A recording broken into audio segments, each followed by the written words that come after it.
ఈ సినిమా ఇద్దరి వల్ల మాత్రమే సాధ్యం అండి. అది ఒకటి, వాళ్ళని పక్కన పెట్టుకుని మాట్లాడతాను. ప్లీజ్ విశ్వ గారు, కార్తిక్ గారు అండి ప్లీజ్. ఈ సినిమా వీళ్ళిద్దరూ లేకపోతే ఈ సినిమా స్టార్ట్ అయ్యేది కాదు, ఈ సినిమా ఉండేది కాదు. నన్ను కొంతమంది ప్రశ్నలు అడిగారు. హనుమాన్ తర్వాత ఈ సినిమా అనౌన్స్ చేసినప్పుడు కొంతమంది ప్రశ్నలు అడిగారు.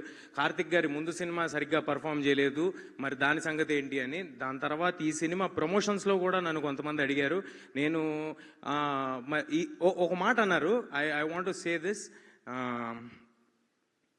ఈ సినిమా చాలా గ్రాండ్గా కనిపిస్తుంది, చాలా పెద్దగా కనిపిస్తుంది, అంతా కనిపిస్తుంది, కానీ కార్తిక్ గారు ముందు డెలివరీ చేయలేదు, అదొక్కటే కొంచెం మైనస్గా కనిపిస్తుంది ఏంటి అన్నారు. నేను ఆ రోజు చెప్పాను, ఈ సినిమా తర్వాత ఇలాంటి ప్రశ్నలు మీరు ఎవ్వరు అడగరు అని చెప్పాను. అది ఇవాళ ప్రూవ్ అయింది. అది ప్రూవ్ అయినందుకు నాకు చాలా చాలా ఆనందంగా ఉంది.